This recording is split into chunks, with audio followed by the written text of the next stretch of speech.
भाई number one number two. ठीक है।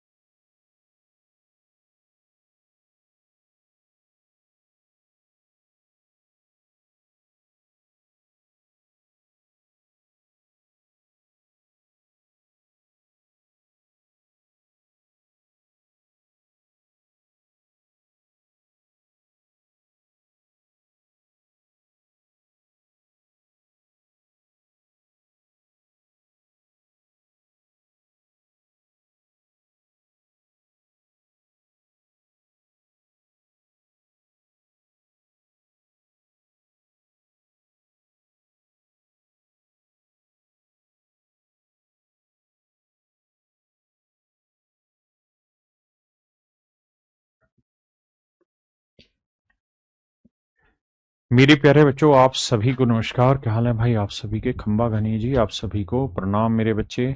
वर्षा, मधु चौधरी, छोटू, सुशील कुमार, चंदन, क्रेटा, कराते, श्वेता।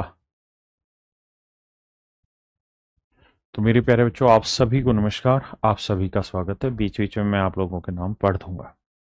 आइए मेरे बच्चे, आज हमें परसेंटेज में कुछ आगे का हिस्सा पढ़ना है। बहुत ज़रूरी चीज़ है जो हम पढ़ने जा रहे हैं, और उससे डायरेक्ट आपके पेपर में सवाल आते हैं। तो आइए मेरे बच्चे, फिर आपके नाम पढ़ लेंगे। चिट्ठी ना कोई संदेश। अच्छा भैया, देखिए यार, आपने बताना है कि इस टॉपिक का नाम क्या है, मतलब परसेंटेज में टाइप क्या है, या जो चीज पढ़ा रहा हूं कॉन्सेप्ट क्या है। मैं आपको ये कहूं कि यार, एक क्लास में ना कुछ बच्चे थे। एक बच्चा ए था, बी, सी, डी, ई, एफ, ये बच्चे थे। और ये जो बच्चे थे ना, इसमें से दो बच्चे ऐसे थे जो टेनिस खेलते हैं। ये दो बच्चे ऐसे हैं जो टेनिस खेलते हैं, और बाकी बच्चे जो हैं, ये ऐसे बच्चे हैं जो हॉकी खेलते हैं। मैंने कहा कि यार, ये कुल मिला के छह बच्चे तुम्हारे सामने रखे हैं, इसमें ए और बी ऐसे हैं जो टेनिस खेलते हैं, बाकी सी, डी, ई, एफ ऐसे हैं जो हॉकी खेलते हैं। तो यार, मेरा सवाल आपसे ये है कि इनको क्या किसी ग्राफिकल के थ्रू या किसी पिक्चर के थ्रू आप रिप्रेजेंट कर सकते हैं? तो आप कहेंगे देखिए सर, एक तरीका है। आप कह रहे हैं तो बता देते हैं आपको। जैसे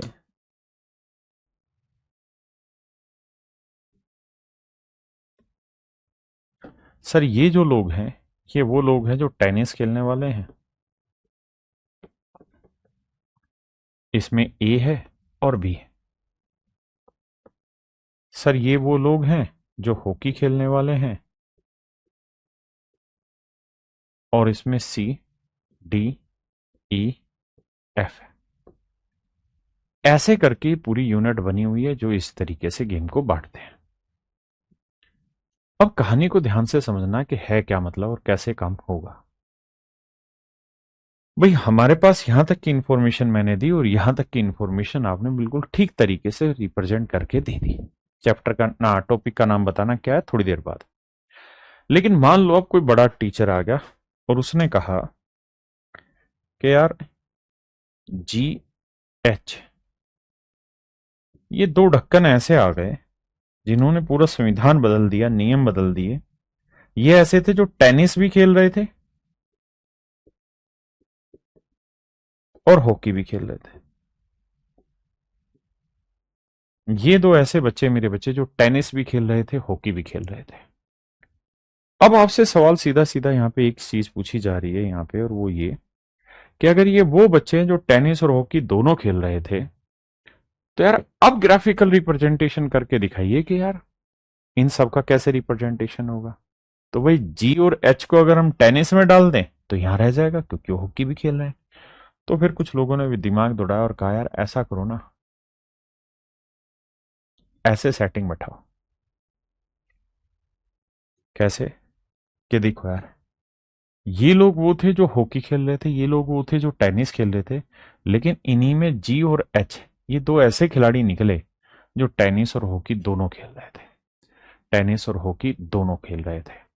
यानी मेरे बच्चे, ये वाला जो खेल है, ये वाला जो गेम है, ये जानते हो क्या है? जहां ये शेडेड कलर आपको दिखाई दे रहा है, क्या है? कोई बताएगा? तो आपका जवाब होगा सर, ये है ओनली टेनिस। उन लोगों को रिप्रेजेंट कर रहा है डाटा जो केवल टेनिस खेल रहे हैं। अच्छा, तो ये किसे रिप्रेजेंट कर रहा है? तो सर, ये उन लोगों को रिप्रेजेंट कर रहा है जो केवल हॉकी खेल रहे हैं।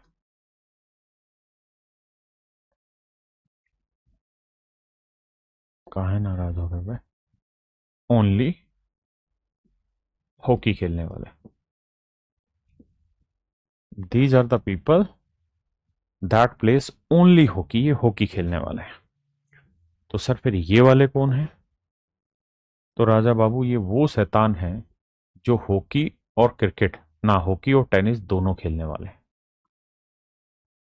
तो ये वो लोग हैं मेरे बच्चे जो टेनिस प्लस हॉकी दोनों खेलते हैं। अब मुझे जल्दी से सारे बच्चे कमेंट करके बताइए, इस टॉपिक का नाम क्या है? बताओ भाई। तो आपका जवाब होगा, बिल्कुल ठीक बताया कि सर, इस टॉपिक का नाम है वेन डायग्राम। क्या है मेरे बच्चे इस टॉपिक का नाम? Venn diagram. क्या है मेरे बच्चों? वेन डायग्राम इस टॉपिक का नाम है।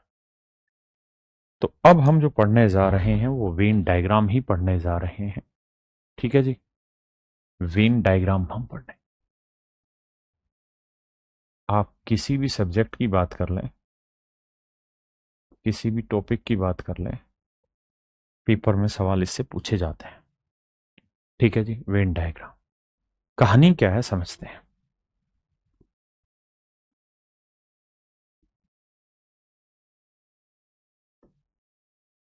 देखिए यार, ये मान लीजिए हॉकी को रिप्रेजेंट कर रहा है, ये टेनिस को रिप्रेजेंट कर रहा है। तो ये वाला जो इलाका है, ये हॉकी एंड टेनिस बोथ को रिप्रेजेंट कर रहा है। तो मेरे बच्चे, ये वाला जो हिस्सा है, इसको हम बोलते हैं कॉमन। इसको मेरे बच्चे हम क्या बोलते हैं? कॉमन। हिंदी में बोलते हैं उभयनिष्ठ। हिंदी में क्या बोलते हैं? उभयनिष्ठ। और मेरे बच्चे, इसे वेन डायग्राम की भाषा में बोला जाता है इंटरसेक्शन।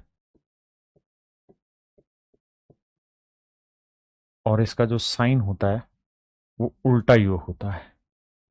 वो क्या रहता है मेरे बच्चे? उल्टा यू रहता है। और इसको रिप्रेजेंट करने का तरीका ये रहता है कि सर, हॉकी इंटरसेक्शन टेनिस। इसका मतलब है ये उल्टा यू का कि भाई हॉकी और टेनिस दोनों में कॉमन जो चीज है उसे हम इंटरसेक्शन से रिप्रेजेंट कर रहे हैं। मेरे बच्चे, उसे हम किससे रिप्रेजेंट कर रहे हैं? इंटरसेक्शन से। मेरे दोस्तों, ये वाली चीज ओनली हॉकी कहलाएगी, ये वाली चीज ओनली टेनिस कहलाएगी। और मेरे बच्चों, अगर हम इन सब गोलों को भर दें,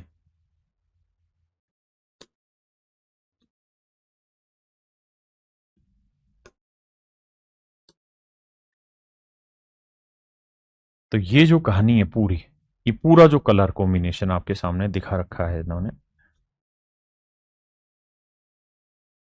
ये जो कलर कॉम्बिनेशन आप देख रहे हैं यहां से लेके यहां तक का, ये ये जो हिस्सा कहलाता है मेरे बच्चों, ये कहलाता है यूनियन। यूनियन, इसको हिंदी में कहते हैं कुल मिलाकर। कुल मिलाकर कर। यूनियन का जो साइन है वो ऐसा है? ये तो इंटरसेक्शन का बना दिया, सीधा यू है। ये है यूनियन का साइन। अगर मैं ये कह रहा हूं कि हॉकी यूनियन टेनिस, तो इसका मतलब वो सारे बच्चे हैं जो हॉकी भी खेलते हैं, टेनिस भी खेलते हैं, केवल हॉकी खेलने वाले भी, केवल टेनिस खेलने वाले भी, और हॉकी टेनिस दोनों खेलने वाले भी। ये जो कहानी कहलाती है मेरे बच्चे, ये यूनियन कहलाती है। ये क्या कहलाती है जी? यूनियन की कहानी कहलाती है। इस बात को फिर से रिपीट करता हूं, ये वाला ओनली हॉकी, ये वाला ओनली टेनिस, ये hockey and tennis both and this is the union. Clear है? अब हम पेपर में इन सवालों को पढ़ेंगे और यहां कुछ फार्मूले भी डिसाइड करते हैं। देखो जी, जो लोग हॉकी खेलने वाले हैं ना, उसको हम एनएच से रिप्रेजेंट करेंगे, number of player who play hockey. जो टेनिस खेलने वाले उसे हम एनटी से डिनोट करेंगे। ठीक है जी? आपने कहा जी बात तो समझ गए। तो एक फार्मूला रहता है मेरे बच्चे, क्या कि भैया जो लोग हॉकी और टेनिस खेलने वाले हैं, अगर आप उनका यूनियन निकालना चाह रहे हैं तो पहले हॉकी खेलने वाले निकालो, फिर आप टेनिस खेलने वाले निकाल लो, और इसमें से माइनस कर दो हॉकी और टेनिस कॉमन खेलने वाले। हॉकी और टेनिस दोनों खेलने वाले लोग। ठीक है जी? हॉकी और टेनिस दोनों खेलने वाले लोग इसमें से माइनस कर दो। ऐसा क्यों होता है? एक सवाल के थ्रू आते हैं। जैसे पहला सवाल है, हम सवाल के थ्रू ज्यादा बेटर अंडरस्टैंडिंग कर पाएंगे और उसी की कोशिश करेंगे समझने की। आइए, तो कह रहा है in an examination 65% of the students pass in mathematics. 65% बच्चे ऐसे जो गणित में पास हो गए, बाकी भी कोई ना कहीं किसी में पास हुआ है, तो 65 बच्चे गणित में पास हुए, 65% बच्चे मैथ में पास हुए, 48% बच्चे फिजिक्स में पास हुए, और 30% बच्चे ऐसे हैं जो दोनों में पास हुए। 30% बच्चे ऐसे हैं जो दोनों में पास हुए। तो यार ध्यान से समझना मेरी बात है, कोई भी चीज होगी, जैसे एक एग्जाम्पल के तौर पर समझाने की कोशिश करता हूं। जैसे मान लीजिए ये कोई स्कूल है या ये कोई क्लास है, ये पूरी क्लास को रिप्रेजेंट कर रहा है। इस क्लास में ये बच्चे ऐसे होंगे जो मैथ में पास हुए होंगे,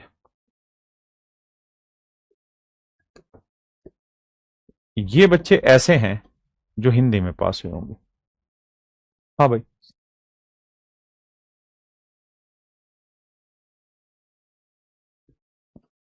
ये वो है मेरे बच्चे जो हिंदी में पास हुए हैं, और ये वो आंकड़ा है मेरे बच्चों जो हिंदी और मैथ दोनों में पास हुआ है। आपने कहा ठीक है। अब यहां से समझना, मैं कह रहा हूं कि यार मान लो 60% बच्चे ऐसे हैं जो मैथ में पास हुए हैं, ध्यान से सुना मेरी बात।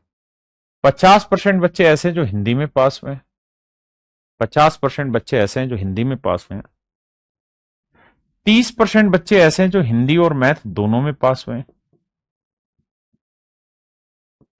तो यार मुझे वो बच्चे बताओ जो किसी में भी पास नहीं हुए। तो आप कहेंगे देखिए सर, आराम से बात को समझना, अगर टोटल 60% मैथ में पास हुए तो 30% ऐसे हैं जो दोनों में पास हुए, तो बाकी बचे 30% बच्चे वो होंगे जो केवल मैथ में पास हुए। यानी अगर आपसे सवाल में ये पूछा जाता कि ओनली मैथ में कितने पास हुए, केवल गणित में कितने पास हुए, तो आपका जवाब होता 30%। अगर आपसे सवाल में ये पूछा जाता कि ओनली हिंदी में कितने पास हुए, तो आपका जवाब होता कि भाई 50 में से 30 घटाएंगे तो 20%। 20% बच्चे ऐसे हैं जो केवल हिंदी में पास हुए। बोथ में पास होने वाले बच्चे कितने हैं? तो आप कहेंगे 30%। अब मैं आपसे ये जानना चाहता हूं यार, टोटल बच्चे बताओ जो किसी न किसी में पास हुए। Total student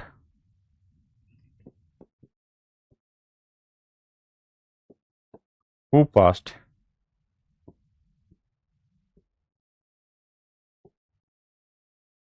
in anything.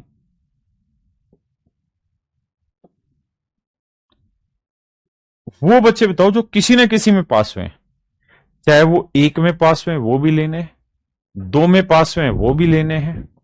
यानी आप टोटल बच्चे बताओ कितने जो पास हुए। तो आप कहेंगे देखिए सर, ये वो लोग हैं जो केवल मैथ में पास हुए, ये वो लोग हैं जो केवल हिंदी में पास हुए, और ये वो लोग हैं जो हिंदी इंग्लिश दोनों में पास हुए। तो भाई कोई बच्चा दो सब्जेक्ट में कैसे पास हो सकता है? या तो किसी एक सब्जेक्ट में पास हो सकता है, या किसी दूसरे सब्जेक्ट में पास हो सकता है, या दोनों सब्जेक्ट में पास हो सकता है। तो 30 और 20 50 और 30 80, यानी मैं ये कह सकता हूं सर 80% बच्चा ऐसा है जो किसी ना किसी सब्जेक्ट में पास हुआ है। और ये जो वेन डायग्राम आपके सामने बना के रखा गया है, इस वेन डायग्राम में खासियत यही है कि ये बेसिकली रिप्रेजेंट कर रहा है पास होने वाले बच्चों को।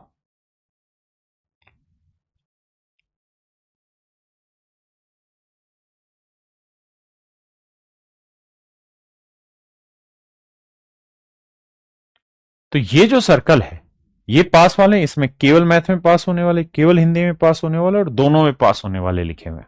आपने कहा हाँ, तो यार ये तो 80% हुए, ये तो 80% हुए। परसेंट का मतलब तो ये हुआ कि टोटल 100 बच्चे होते हैं। बिल्कुल सही बात है। अगर टोटल 100 बच्चे हैं तो राजा ये बताओ 100% में से 80% बच्चे ऐसे हैं जो किसी ना किसी सब्जेक्ट में पास हुए, तो बाकी 20% कौन बचे? ये 20% वो खिलाड़ी बच गए जो किसी भी सब्जेक्ट में पास नहीं हुए, जो किसी भी सब्जेक्ट में पास नहीं हुए। अगर आप कहेंगे जी इनको ग्राफ में बताना कौन है ये, तो ध्यान से देखना, ये लोग हैं। ये जो पिंक कलर आपको दिखाई दे रहा है ना, ये वो बच्चे हैं जो दोनों में फेल हो गए, जो ना मैथ में पास हो पाए ना इंग्लिश में पास हो पाए। मेरी बात समझ गए? आपने कहा ठीक है। अब इस सवाल को पेपर में हम कैसे करते हैं? मैंने फार्मूला भी बताया आपको कि भाई अगर हमें ये बताना है कि यार मैथ और इंग्लिश या मैथ और क्या नाम है, हिंदी, दोनों में कुल मिला के कितने पास हुए, तो इसका नियम है जो बच्चे मैथ में पास हुए उनका नाम लिखो, जो बच्चे हिंदी में पास हुए उनका नाम लिखो, और इसमें से वो बच्चे हटा दो जो मैथ और हिंदी दोनों में पास हुए। ऐसा क्यों? ऐसा इसलिए कि अगर मैं सीधा सीधा इनको जोड़ने लग जाऊं ना, अगर मैं सीधा सीधा इनको जोड़ने लग जाऊं मेरे भाई, ध्यान देना कि भाई 60 और 50 110 बच्चे, तो बच्चे ही 100% है, 110 हो जा रहा है। 60 और 50 110% हो जा रहा है, जबकि बच्चे ही तेरे 100% है तुम्हारे। फिर ये 110% क्यों हो रहा है? इसलिए क्योंकि सर अगर आप गौर फरमाएंगे तो आप जान पाएंगे इस बात को कि ये जो नंबर है ना, ये वाला जो नंबर है, ये नंबर बेसिकली इसमें भी जुड़ा गया, और यही वाला जो नंबर है ना, ये इसमें भी जोड़ा गया। यानी यही वाला डाटा जो कॉमन वाला आंकड़ा है, ये दो बार जोड़ा गया। जब ये कॉमन वाला आंकड़ा दो बार जोड़ा गया है तो इसको एक बार फालतू जोड़ा गया है, तो इसलिए वो एक बार फालतू वाला घटा रहे हैं। समझे? पूछे कि नहीं? तो देखो यार, मैथ में पास होने वाले 60% है, हिंदी में पास होने वाले 50 हैं, मैथ और हिंदी दोनों में 30 है। तो 60 और 50, 110 में से 30 गया मेरे बच्चे 80। यानी 80% बच्चा ऐसा है जो किसी न किसी सब्जेक्ट में पास हुआ है, तो 100 में से 80 हटाया 20% बच्चा वो है जो किसी में पास नहीं हुआ। देखिए यार, आपके पास दो तरीके होंगे हमेशा ही। पहला तरीका ये वाला होगा, और दूसरा तरीका होगा मेरे बच्चे वेन डायग्राम वाला। मैं हमेशा ही प्रीफरेंस दूंगा अपने वेन डायग्राम वाले मेथड को, क्योंकि मुझे ये मेथड ठीक लगता है। ये बहुत सारे सवालों के जवाब जल्दी दे पाएगा। ठीक है जी। अब आते हैं इस सवाल पर जो था। तो अगर मैं आपसे ये कहूं कि टोटल कितने बच्चे हैं जो दोनों में पास हुए, तो देखते हो डिटेल तरीका क्या कि भाई 65 में से 30 दोनों में, तो 35% ऐसे हैं जो केवल मैथ में पास हैं। 48 में से 30 दोनों में, तो केवल 18% बच्चे ऐसे हैं जो केवल फिजिक्स में पास हैं। तो हम ये कहेंगे यार ओनली मैथ में पास होने वाले, दैट आर 35%।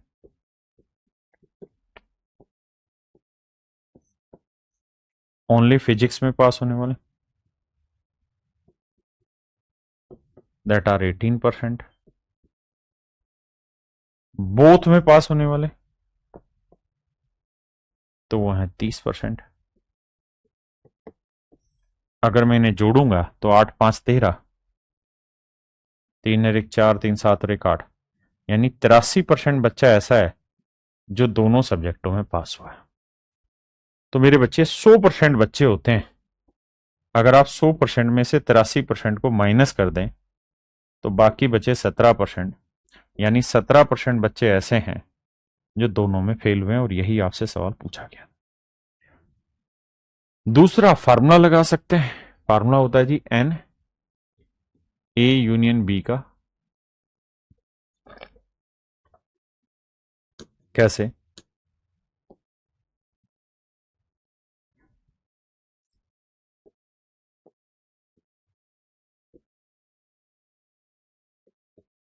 तो मैथ में पास होने वाले,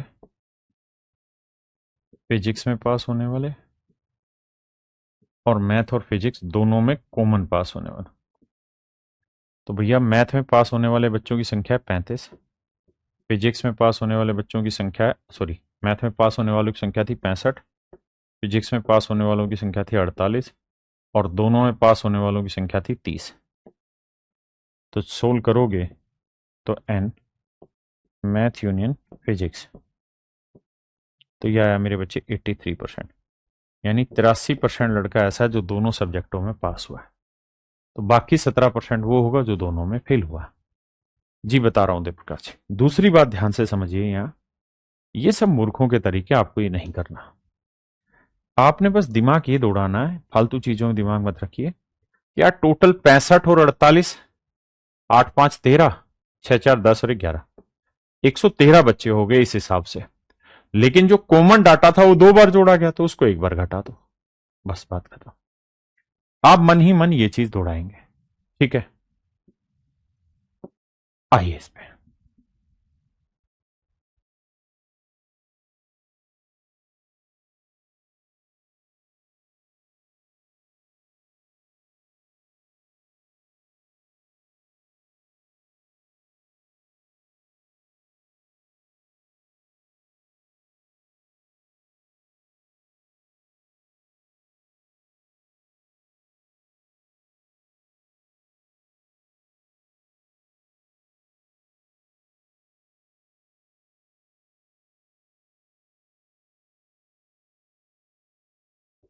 देखिए मेरे भाई, 65% मैथ में पास हुए हैं, 48% फिजिक्स में पास हुए हैं।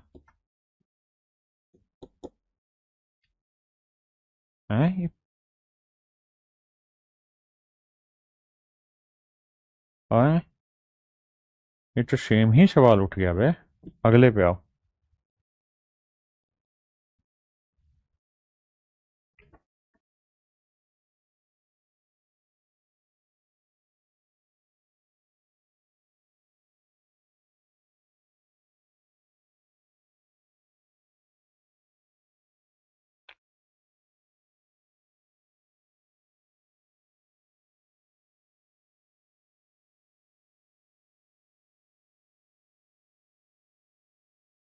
देखिए भैया, सवाल में कह रहे गांव में 60% परिवारों के पास गाय है। ये गांव है भैया। इसमें कह रहा है जी 60% लोग ऐसे हैं जिनके पास गाय है।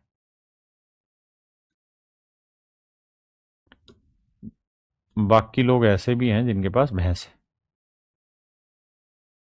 60% के पास गाय है, 30% लोग ऐसे हैं जिनके पास भैंस है, बफैलो है, गाय। और कहता है जी 15% घर ऐसे हैं जिनके पास गाय और बफैलो दोनों है। तो मैं आपसे ये जानना चाहता हूं यार, उन घरों का प्रतिशत ज्ञात करिए जिनके पास या तो गाय हो या भैंस हो, या गाय भैंस दोनों। तो आप मुझे एक ही ज्ञान देंगे। देखिए सर, टोटल निकालना है तो 60 और 30 का जोड़ करो 90, 90 में से 15 हटा दो, तो ये बचा 75%। यानी सर 75% घर ऐसे हैं जिनके पास कोई ना कोई जानवर है, चाहे वो गाय हो, चाहे वो भैंस हो, या गाय भैंस दोनों है।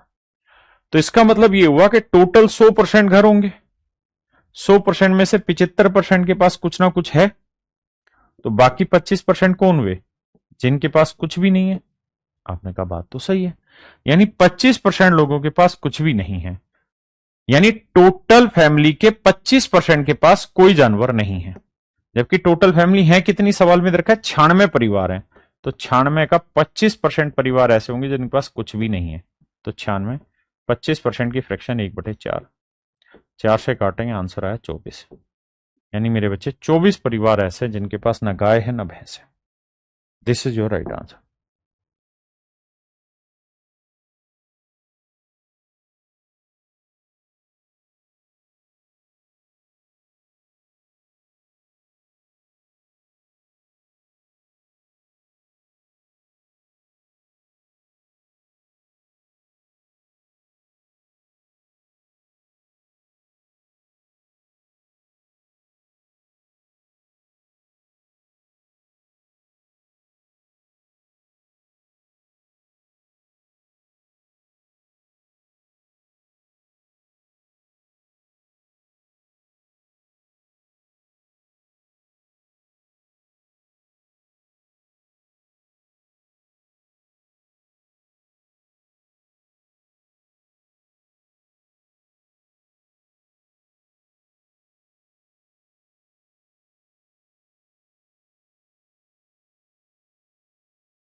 देखिए मेरे बच्चे, ध्यान से सवाल को समझिए। सवाल में कह रहा है यार, एक परीक्षा में 60% छात्र गणित में पास हुए,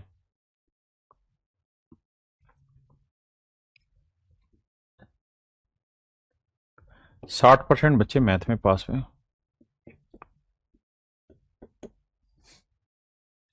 55% बच्चे इंग्लिश में पास हुए।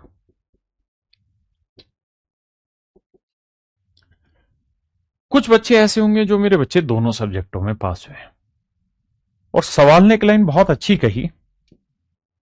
वो लाइन उसने ये कही कि प्रत्येक विद्यार्थी कम से कम एक विषय में पास हुआ है। यानी ऐसा कोई बच्चा नहीं है जो पास ही ना हुआ किसी भी एक सब्जेक्ट में, कम से कम एक सब्जेक्ट में तो पास हुआ है। And every student passed in at least one subject, कम से कम एक सब्जेक्ट में तो बच्चा पास हुआ ही है। ऐसा सवाल का कहना है कि भाई इसमें कोई दो राय नहीं कि कम से कम एक सब्जेक्ट में बच्चा पास हुआ है। तो मेरे प्यारे बच्चों, मुझे एक बात बताना। वो ये कह रहा है कि भाई मैथ और इंग्लिश का जो यूनियन है वो बेसिकली 100% है। यानी हर एक बच्चा मैथ या इंग्लिश में किसी न किसी में पास हुआ ही कुल मिला के। तो फार्मूला होगा केवल ना मैथ में पास होने वाला, इंग्लिश में पास होने वाला, और मैथ और इंग्लिश दोनों में इंटरसेक्शन। देखिए यार, मैथ में पास होने वाले 60% है, इंग्लिश में पास होने वाले 55% है। हमें इसी की वैल्यू पता करनी है।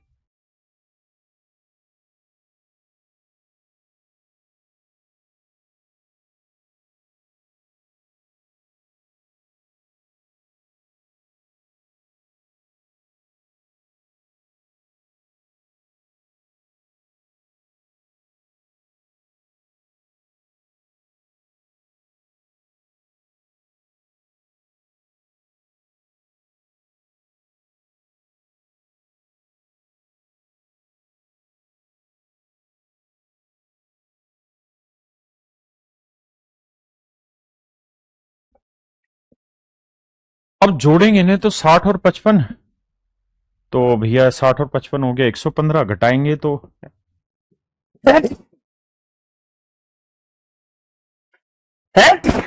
इसकी जो वैल्यू आएगी मेरे बच्चे वो आएगी 15%। ये आ गया मेरा आंसर। ठीक है जी। एक तरीका ये वाला है।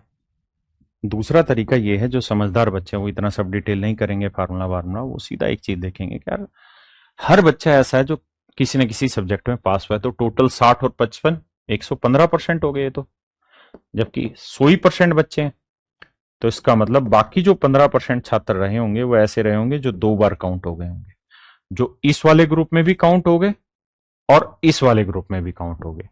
तो वो 2 बार वाले जो काउंट हुए हैं वही 15% एक्सेस आ रहे हैं। तो मेरा आंसर हो जाएगा ऑप्शन सी।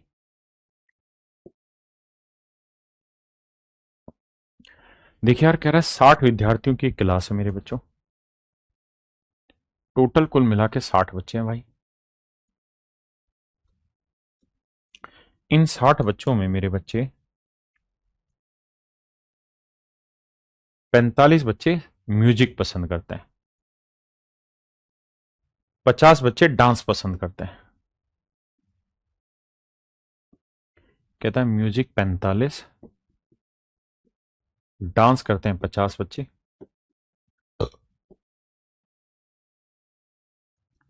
और 5 विद्यार्थी ऐसे हैं जो कुछ भी पसंद नहीं करते। 5 विद्यार्थी ऐसे हैं जो कुछ भी पसंद नहीं करते। तो यार वो बताओ, उन बच्चों की संख्या बताओ जो संगीत और नृत्य दोनों पसंद करते हैं। यानी ये वाला डाटा आपसे पूछ रहा है कि इसकी वैल्यू बताओ। तो हल्का सा दिमाग खोल के मेरी बात समझनी है। टोटल बच्चे कितने हैं जी? 60। 60 में से सवाल ने खुद ही जवाब दिया है अपनी बात का कि भाई 5 students like neither dancing, like, यहां लैंग्वेज मिसिंग है,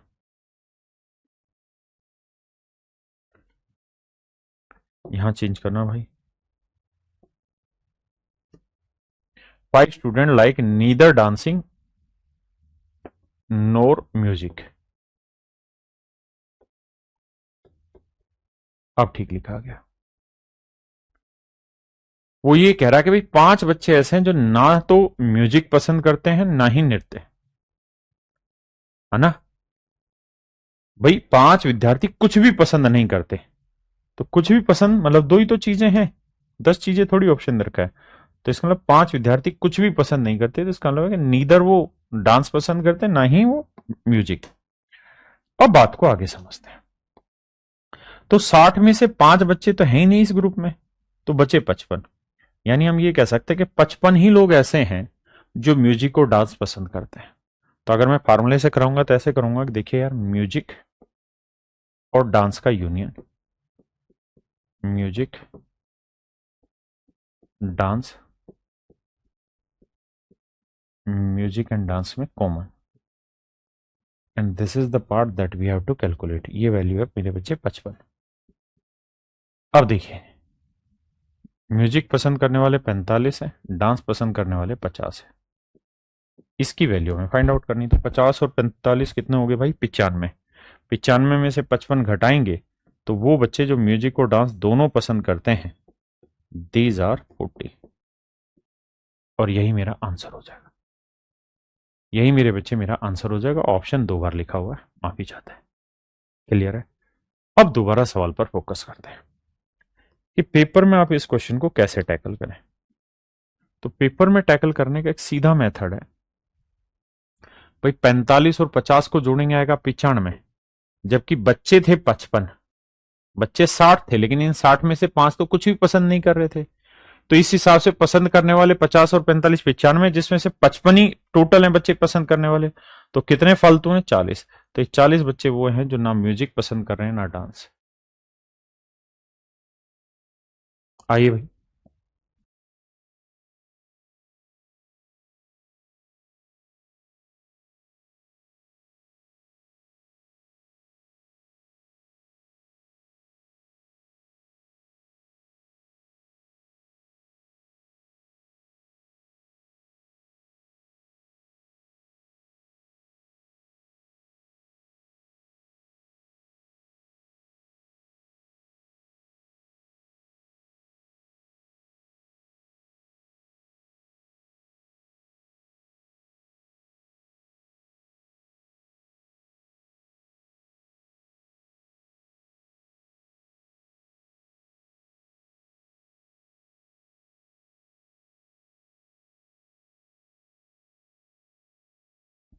देखिए मेरे बच्चे, कह रहे हैं कि विद्यालय में 50% बच्चे क्रिकेट खेलते हैं, 40% बच्चे फुटबॉल खेलते हैं। 50% बच्चे क्रिकेट खेलते हैं, 40% बच्चे फुटबॉल खेलते हैं।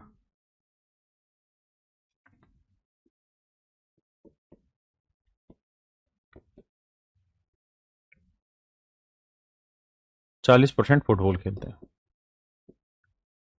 और कह रहा है यार 10 बच्चे ऐसे हैं जो दोनों गेम खेलते हैं।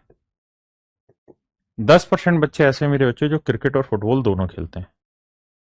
तो यार कितने बच्चे ऐसे जो ना क्रिकेट खेलते ना फुटबॉल खेलते, उनकी संख्या है। तो आप कहेंगे देखो सर, टोटल बच्चे हो गए 50 और 40, 90। 90 में ये 10 दो बार जोड़ रखा है तो घटा देंगे, तो यानी 80% बच्चा ही ऐसा है जो कुछ ना कुछ खेलता है। अगर 80% बच्चा ही मेरे भाई कुछ ना कुछ खेल रहा है, कैलकुलेट करना आ रहा है ना। देखो 50 में से 10 गया, 40 आ गया। 40 में से 10 गया, 30। यही तो टोटल बच्चे हैं। तो जोड़ोगे 30 और 10, 40 और 40, 80। तो 100% में से मेरे बच्चे 80% ऐसा है जो कुछ ना कुछ खेलता है। तो बाकी 20% कौन हुआ? बाकी 20% वो लोग हुए जो कुछ भी नहीं खेलते। और यही आपसे सवाल में पूछा हुआ कि कितने ऐसे लोग हैं जो कुछ भी नहीं खेलते।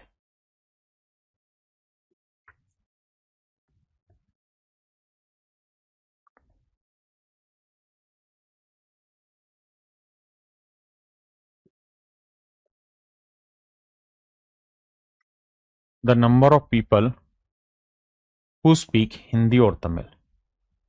और का मतलब दोनों। तो उन लोगों की संख्या ज्ञात करो जो हिंदी या तमिल बोलते हैं, यानी या तो हिंदी बोल रहे हो या तमिल बोल रहे हो, सारे बच्चों की संख्या आपने बतानी है। देखिए भैया, कहता है एक ग्रुप है जिसमें 50 लोग हिंदी बोलते हैं, 20 लोग तमिल बोलते हैं। 50 लोग हिंदी बोलते हैं, 20 लोग तमिल बोलते हैं, और 10 लोग ऐसे हैं जो हिंदी और तमिल दोनों बोलते हैं। तो देखो यार, तरीका बता रखा 50 और 20 70, 70 में 10 गया 60 मेरा आंसर है। बाकी सोल्व करेंगे तो 50 में 10 गया 40 केवल हिंदी, 20 में 10 गया 10 केवल तमिल, जोड़ोगे तो 40 10 50 10 60, यानी 60 ही लोग ऐसे हैं जो कुछ ना कुछ बोलते हैं। और यही वो बात कह रहा है कि यार हिंदी या तमिल बोलते हैं, मतलब कुछ ना कुछ बोलते हैं।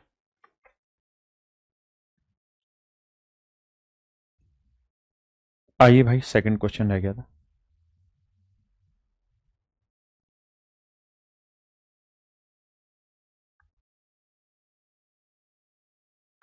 देखिए यार, यहाँ लैंग्वेज पे थोड़ा ध्यान आपको देना पड़ेगा, बात बनेगी नहीं तो। ओनली शब्द है।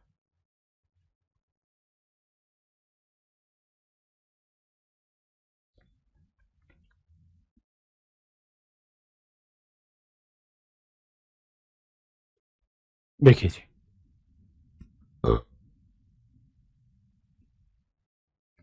कहता है 60 बच्चों की एक क्लास है, उसमें 40% केवल हिंदी बोलते हैं। हिंदी नहीं, केवल हिंदी बोलने वाले 40% है।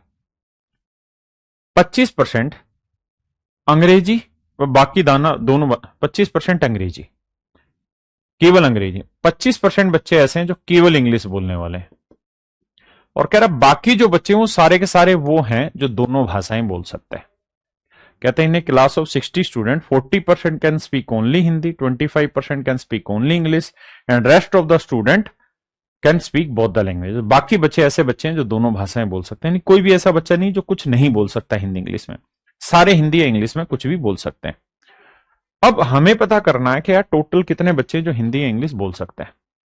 तो आप एक तरीका करेंगे भाई, टोटल 100% बच्चे हुए तो 40 केवल हिंदी 25 केवल इंग्लिश, तो 40 और 25 कितना हो गया 65। तो 100 में से 65 हटाएंगे तो बचेगा मेरे भाई 35, यानी 35% बच्चा ऐसा होगा जो हिंदी इंग्लिश दोनों बोल सकता है। 35% बच्चा ऐसा होगा जो हिंदी इंग्लिश दोनों बोल सकता है। तो कह रहा कितने छात्र अंग्रेजी बोल सकते हैं, तो इंग्लिश कितने बच्चे बोल सकते हैं। तो आप कहेंगे जी देखिए ध्यान से, इंग्लिश बोलने वाले 25 जमा 35 जोड़ेंगे भाई कितना आएगा, तो आएगा 60%, यानी 60% बच्चे ऐसे जो इंग्लिश बोल सकते हैं। टोटल बच्चे कितने हैं जी 60।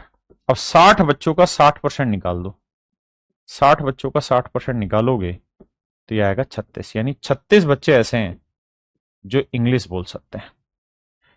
केवल इंग्लिश नहीं, जो इंग्लिश बोल सकते हैं वो 36 बच्चे हैं। चलिए मेरे बच्चे, आज के लिए इतना ही रखते हैं, बाकी आपसे कल मुलाकात करेंगे और कल इसे कंप्लीट करेंगे। नमस्कार मेरे बच्चों, धन्यवाद, थैंक यू।